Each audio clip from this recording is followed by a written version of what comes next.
Hello மக்களே, இன்றைக்கி நம்ம சேனலில் ஆட்டோட ரத்தத்தை பொரியல் பண்ண போகிறோங்க. எப்படிங்கிறத பார்த்துடலாம். அதுக்கு இந்த மாதிரி ஃபுல்லாக ரத்தம் வாங்கிட்டு வந்து நல்லா வாஷ் பண்ணிவிட்டு இந்த மாதிரி வடிகட்டியில் நல்லா தண்ணி இல்லாமல் சுத்தமாக தண்ணி இல்லாமல் எடுத்து வச்சுக்கிறேன். இப்போ ஒரு வானல் அடுப்பில் வச்சுட்டு அதில் வந்து 2-3 டேபிள் ஸ்பூன் அளவுக்கு நல்லெண்ணெய் ஊற்றிக்கிறேங்க. இப்போ அதில் கடுகு, சீரகம், சோம்பு, கொஞ்சமாக கருவேப்பிலை இதெல்லாமே போட்டுடுறோம். போட்டு கருவேப்பிலை நல்லா பொரிஞ்சக்கப்புறமேட்டு பச்சை மிளகாய் ஆட் பண்ணிக்கிறோம். பச்சை மிளகாய் வந்து ரத்தத்துக்கு ரொம்ப சூப்பராக இருக்கும்.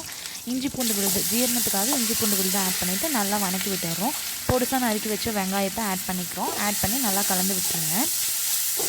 இப்போ வெங்காயம்லாம் நல்லா வணங்கினதுக்கப்புறமேட்டு கறி மசால் ஒரு 1-1.5 டேபிள் ஸ்பூன் அளவுக்கு நம்ம ஆட் பண்ணுறோம். காரத்துக்கு தகுந்த மாதிரி நீங்கள் அட்ஜஸ்ட் பண்ணி போட்டுக்கோங்க. இப்போ நம்ம கழுவி எடுத்து வச்ச ரத்தத்தை நம்ம அப்படியே கெட்டியாக போட முடியாது. ஸோ கையில் வச்சு நல்லா அது எல்லாத்தையும் உடச்சி விட்டுட்டு அந்த வெங்காயம் நம்ம வணக்கணும் இல்லையா, அதில் வந்து கொட்டிடுறோங்க.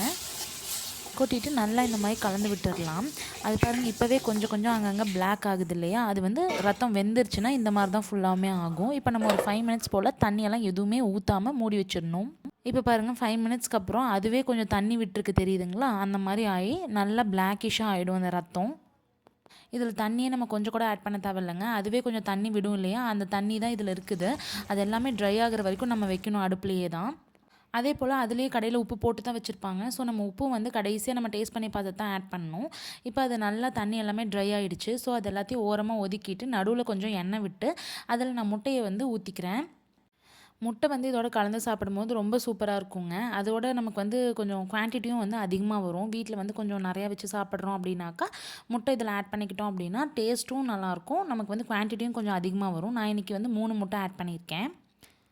ஆட் பண்ணி அதை நல்லா கலந்து விட்டுடலாம். கலந்து விட்டு ஒரு 2 நிமிஷம் அதை வந்து கலக்காமல் வச்சுட்டு அப்படியே கெட்டி ஆகிடும். அதுக்கப்புறமேட்டு நம்ம அப்படியே நல்லா பரட்டி விட்டோம்னா அது எல்லாமே நல்லா ட்ரை ஆகிடுச்சு பாருங்கள். இப்போ அந்த முட்டையோட அந்த ஸ்மெல்லும் வந்து இருக்காது நமக்கு. கடைசியாக கார்னிஷிங்க்கு கொத்தமல்லி அரிஞ்சு போட்டோம்னா நம்மளோட ரத்த பொரியல் சூடாக ரெடி ஆகிடுச்சுங்க. இந்த வீடியோ பிடிச்சிருந்தா லைக் பண்ணுங்கள், ஷேர் பண்ணுங்கள், மறக்காமல் நம்ம சேனல் சப்ஸ்கிரைப் பண்ணிக்கோங்க. தேங்க்யூ.